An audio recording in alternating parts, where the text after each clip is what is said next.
En cette période faste, Magic fête ses 30 ans. Et pourtant, le 14 novembre, un analyste de la Bank of America a déclaré ceci. Wizard est en train de tuer la valeur à long terme de Magic l'Assemblée. À force de réimprimer des cartes, encore et encore, et encore, ces cartes perdent de la valeur, les collectionneurs perdent de l'argent, les boutiques aussi. Est-ce que Magic est en train de mourir? Comment a-t-on pu en arriver là?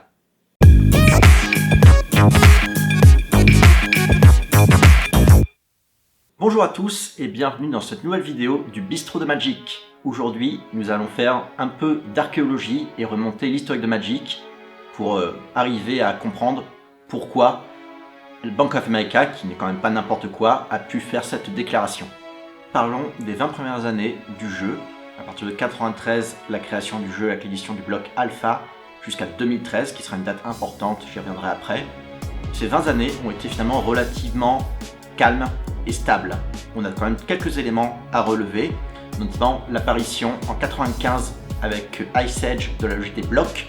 Pendant toutes ces années, et même au-delà, Magic ça a été toujours le même plan. Un set de base pendant l'été, et 3 éditions qui formaient un bloc pour couvrir le reste de l'année. Une autre date importante également est 99 avec l'apparition des premières cartes foil lors du bloc Urza.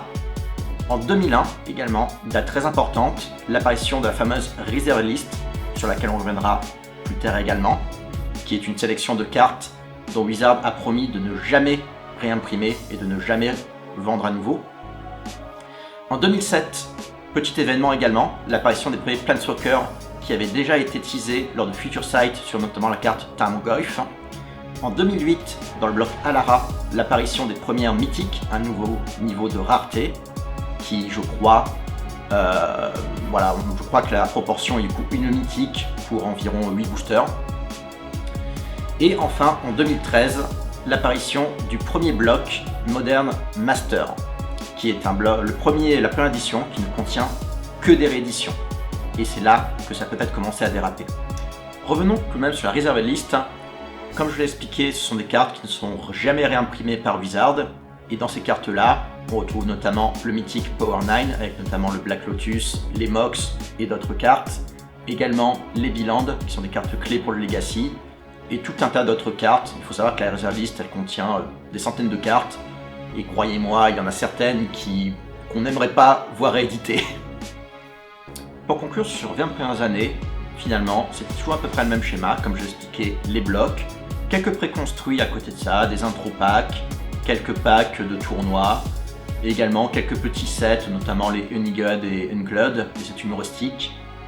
Conspiracy également, je crois, était déjà sorti à l'époque. Mais globalement, le rythme était vraiment bien cadencé, assez espacé, et on avait quelques produits à côté pour se faire plaisir de temps en temps, mais c'était très très stable. En 2010, nous avions pourtant un petit événement relatif à cette Reserve List, avec notamment la sortie du From the Vault Relics, dans lequel il y avait Amox Diamant et Memory Jar, qui sont 2 cartes de la Reserve List. Et pourtant, face à la grogne des collectionneurs, Wizard en fait a joué un peu sur la pirouette de dire ah oui ok, la Reserve List n'est valable que pour les sets de base, donc on a le droit de les rééditer dans les From the Vault. Mais face à la colère que cela a suscité, ça a vraiment sécurisé le truc, où Wizard a déclaré que non, pour de bon, ce ne sera jamais réédité nulle part. Et pourtant, il faut savoir qu'à l'époque, la Reserve List n'était pas vraiment un sujet, puisque Reserve List ou pas, les rééditions étaient extrêmement rares, mis à part les cartes qui étaient dans les sets de base, que l'on retrouve toujours aujourd'hui, par exemple Foudre, etc. Et pourtant, en 2013, avec la sortie de Modern Master, cela a tout chamboulé, puisque du coup Modern Master ne contient que des rééditions, qui sont forcément des cartes qui ne sont pas dans la Reserve List. Et du coup, est-ce que cet événement-là n'a pas fait que la Reserve List devienne la seule valeur sûre pour les collectionneurs? Ce premier set Master est un condensé d'excellentes cartes à l'époque. Je pense notamment à Tarmogoyf qui était au top de sa forme à l'époque. C'est une carte qui valait plus de 100 €. On avait également un format un peu original puisqu'on avait du coup une foil par booster. C'est la première fois que Wizard faisait ça. Et cela s'est répercuté sur le prix des boosters puisqu'il coûtait en prix conseillé 2 fois le prix d'un booster normal, donc environ 7 € le booster en prix conseillé. Continuons notre voyage dans le temps. Donc suite à cela, on va avoir un rythme d'édition qui sera toujours à peu près le même, avec toujours la logique de bloc. On verra que ça va changer un peu, mais sans non plus changer le rythme des sorties. Par contre, du coup, avec l'apparition de Modern Master, on va également avoir d'autres masters face au succès du premier. On va avoir du coup Modern Master 2015, puis 2017, qui sont des éditions propres modernes. Intercalé dans cela, on a également Eternal Master, qui est plutôt orienté Legacy, et pareil, qui ne contient que réédition, avec le même format et le même pricing. Et on a eu également l'apparition des decks Commander. C'est un peu plus ancien que 2013, hein. Le premier deck Commander est sorti en 2011. Et par contre, à partir de 2013, là, ça va vraiment s'accélérer et chaque année, on aura une fournée de decks Commander. Donc ce sont vraiment des apparitions de produits dédiés à des formats particuliers. En conclusion, c'est évidemment à ce moment-là que les cartes de Reserve List ont commencé à flamber, puisqu'on a bien vu qu'à partir de là, toutes les cartes qui n'étaient pas sur la Reserve List étaient imprimées et encore réimprimées. Et c'est également à partir de ce moment-là où Wizard a commencé à faire quelques petits tests assez intéressants, notamment à partir de 2015 avec Magic Origin qui était promis juré le dernier set de base de l'histoire de Magic, et également toujours en 2015 avec l'apparition des Masterpieces en Battle for Zendikar qui a été continué du coup en Kaladesh, à Amonkhet, qui a rajouté encore une couche de rareté sur la mythique. Et quand on voit les prix de ces cartes aujourd'hui, notamment des inventions de Kaladesh, si aujourd'hui vous dites tiens je vais me faire la collection, je vous souhaite beaucoup de courage. On va passer maintenant un petit moment sur la fin des années 2010, avec notamment l'année 2018 qui a marqué le retour des sets de base. Rappelez-vous, hein, ils ne devaient jamais revenir, bon, ils sont revenus. Hein. Et on va passer un petit moment sur l'année 2019, parce que là il y a beaucoup de choses à dire. Et on va parler du cas Eldraine, qui est une très bonne édition, avec une très bonne carte, un super univers, mais qui a eu quand même quelques petits soucis. On va tout d'abord parler de l'apparition des boosters collector avec cette édition, qui sont des boosters classiques hein, de 15 cartes, qui valent un peu plus d'une vingtaine d'euros.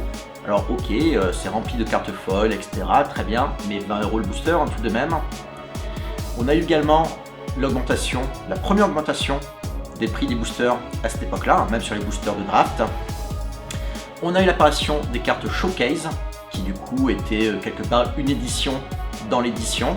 Et du coup en termes de collection, bah, ça devenait au bout d'un moment beaucoup quand même assez compliqué de réunir du coup toutes ces cartes. Et on a eu également le cas de pas mal de cartes qui ont été bannies parce que jugées trop puissantes. Parlons notamment du cas Oko. Force à ceux qui ont investi 50 € dans leur Oko pour qu'ils soient bannis quelques semaines plus tard. Et en parlant d'erreur design, est-ce que vous vous rappelez des compagnons d'Ikoria? Là on est vraiment face à un cas d'école où on avait certaines cartes qui étaient beaucoup trop puissantes et qui comptaient finalement comme une 8e carte de votre main de départ. Ce qui a amené Wizard, quelques mois plus tard, à faire quelque chose qui était totalement inédit à l'époque, de faire un errata sur la carte et qui n'est pas écrit sur la carte. C'est-à-dire que la règle de base était que le compagnon était en dehors de la partie et que vous pouvez le jouer directement depuis Empire sur coup de mana. Maintenant, il y a une surcouche à ça qui dit que vous devez d'abord payer 3 mana pour le mettre dans votre main et puis après le jouer pour votre coup de mana. Ça, voilà, pour quelqu'un aujourd'hui qui ouvre un booster Ikoria et qui ouvre un compagnon, c'est complètement incompréhensible. 2019 marque aussi l'apparition d'une édition dédiée à un format qui s'appelle Modern Horizon. Contrairement au set Master, cette édition contient quelques réimpressions, mais également beaucoup de nouvelles cartes qui rentrent directement dans le moderne. Donc là on bypass la procédure habituelle, c'est-à-dire que les cartes arrivent en standard et si elles sont assez bonnes pour être jouées en moderne, elles arrivent en moderne. Là Wizard a du coup créé une forme de rotation dans le moderne qui était un format dit Eternal parce que justement il ne bougeait qu'avec les nouvelles cartes qui arrivaient. Et le niveau de puissance de cette édition a fait que la metagame du moderne a été complètement chamboulée. Et aujourd'hui, si on regarde un peu, ces cartes-là n'ont pas été beaucoup réimprimées aujourd'hui. Et c'est des cartes qui valent aujourd'hui très cher et qui rendent l'accès au moderne très difficile. On a eu 2 éditions, donc le premier Modern Horizon qui avait déjà pas mal chamboulé le format, et alors le deuxième qui a marqué du coup l'arrivée de cartes comme Ragavan, comme les élémentaux, qui ont là vraiment retourné le format. Regardez la metagame avant Modern Horizon 2 et regardez maintenant, on a presque la moitié des cartes de la méta qui sont des cartes de Modern Horizon 2. Ces éditions sont proposées à un prix plus cher que l'édition classique, mais en tant que joueur de moderne, elles sont complètement incontournables. Beaucoup de cartes de cette édition sont beaucoup de cartes puissantes de cette édition sont des mythiques qu'il est difficile de se procurer. Et toujours du coup pour les collectionneurs, hein, pareil, si vous voulez faire la collection complète, vous avez beaucoup de full art mythiques qu'il est très compliqué également de se procurer. En conclusion, pour finir cette période, c'est là où on a vraiment eu la profusion de produits, la profusion de cartes, exclusives Booster Collector qui avaient une valeur diverse et variée, dédicace à Hidetsugu de Kamigawa, excellente carte, jouez-la en moderne, avec notamment la rareté néon qui aujourd'hui vaut une véritable fortune. On a eu également l'apparition des 7 boosters en Zendikar, qui bon, pour le coup est un nouveau produit, mais c'est encore une fois un nouveau produit. Et on a eu l'apparition, à partir de Dominaria Uni, des Jumpstart par édition. Donc aujourd'hui, par exemple, quand on prend la dernière édition qui est sortie, Brothers War, on se retrouve avec des boîtes de draft, avec des boîtes de set, avec des boosters collector, avec des Jumpstart. Aujourd'hui, pour un collectionneur, si vraiment vouloir se faire toute la série, c'est très compliqué. Et en plus, là, encore dans Kamigawa, on avait seulement Hidetsugu qui était avec une rareté immense. Là, avec Brothers War, on a eu du coup les cartes sérigraphiées. C'est impossible de collectionner tout ça aujourd'hui. Ce qui nous amène du coup aux festivités des 30 ans de Magic, à moins que je n'ai oublié un petit quelque chose.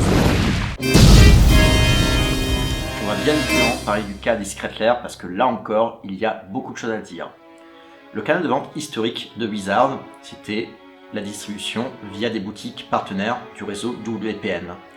Et avec l'apparition des Secret Lair en 2019, Wizard a mis en place une vente directe aux consommateurs avec prise de commande sur leur site, puis sur une période du coup délimitée, puis passage en production pour produire exactement la valeur, le nombre de packs commandés, puis livraison directe aux consommateurs. Et les Secret Lair, on va pas se mentir, il y en a eu un bon paquet.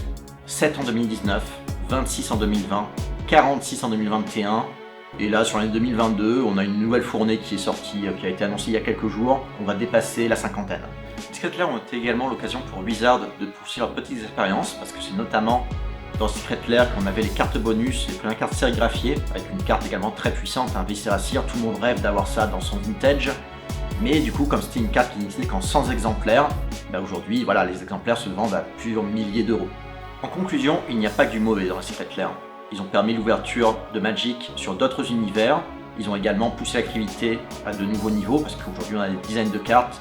Je ne passerai pas du tout à un set standard, mais là, vu que ce sont de petits sets à part, c'est toujours sympa d'avoir par exemple des Secret Lair sur le thème du métal, sur le thème des affiches de rock, plein de thèmes. Moi pour ma part j'en ai acheté plusieurs et je trouvais ça plutôt sympa, je suis content d'avoir ces cartes. Il y a eu quelques petites choses un peu plus critiquables, comme par exemple le Secret Lair Walking Dead, qui offrait du coup des cartes exclusives uniquement là-dedans et qui seront tout de même très compliquées à réimprimer. Ils ont corrigé un peu le tir après avec notamment les Stranger Things, etc., avec les boosters d'extension. Voilà, il y a du bon, du mauvais. L'avantage, c'est que chacun peut juger si il accroche au produit, se le prendre ou pas. C'est libre à vous. Ce qui est critiquable en revanche, c'est le mode de distribution de ces Secret Lair qui bypasse complètement les boutiques du réseau WPN. Ce sont également du coup encore et toujours des réimpressions et également des prix qui tiennent compte du marché secondaire. Pensons par exemple au premier Secret Lair qui ne contenait que 3 cartes et dans lesquelles on retrouvait les titans de l'édition de base et ceux de Teros. Donc Roxa et Uro qui à l'époque valaient quand même beaucoup d'argent.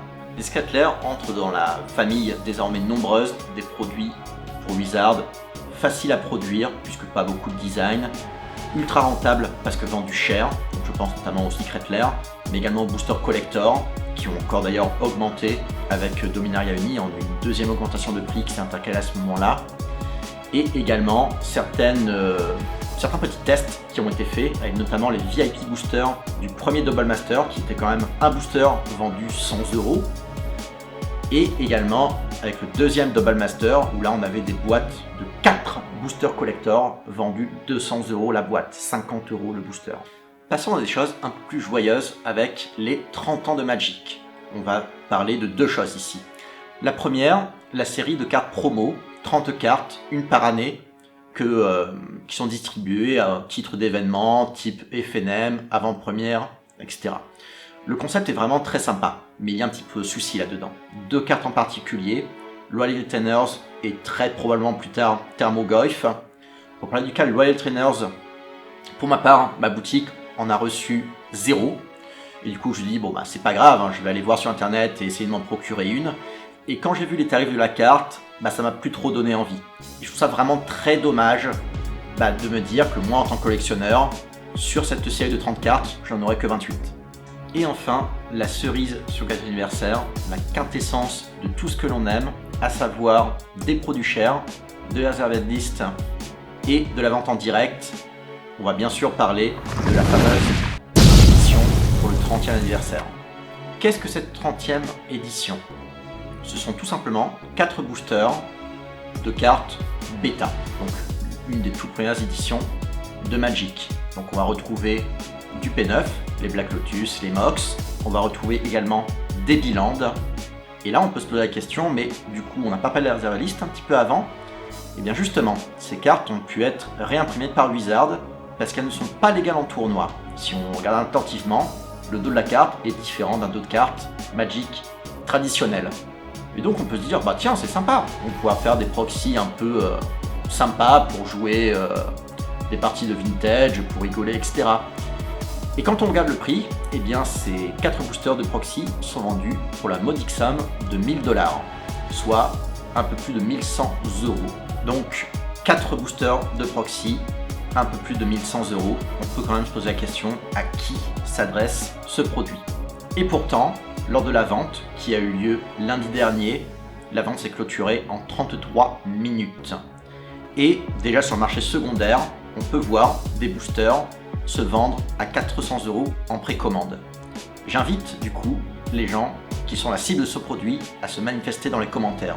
Ce produit est le monstre qui résulte des expériences de Magic de ces dernières années. Ces 30 ans, qui auraient dû être un événement, sont vraiment gâchés par cette course au profit perpétuelle qu'Hasbro semble suivre depuis maintenant quelques années. En conclusion de cette vidéo, Hasbro se comporte tel un enfant qui teste la limite de ses parents, et en l'occurrence le portefeuille de nous, les joueurs. Espérons qu'ils tiendront en compte l'avertissement de Bank of America. Merci d'avoir suivi cette vidéo du bistrot de Magic. Nous vous invitons vraiment à nous dire ce que vous pensez de tout ça dans les commentaires. Nous sommes vraiment désireux de savoir ce que vous pensez de tout ça, de cet historique, des dernières actualités financières, des dernières années que nous avons passées qui, on ne sait pas jusqu'à où ça va aller. Donc n'hésitez pas à commenter. Merci beaucoup et à très bientôt.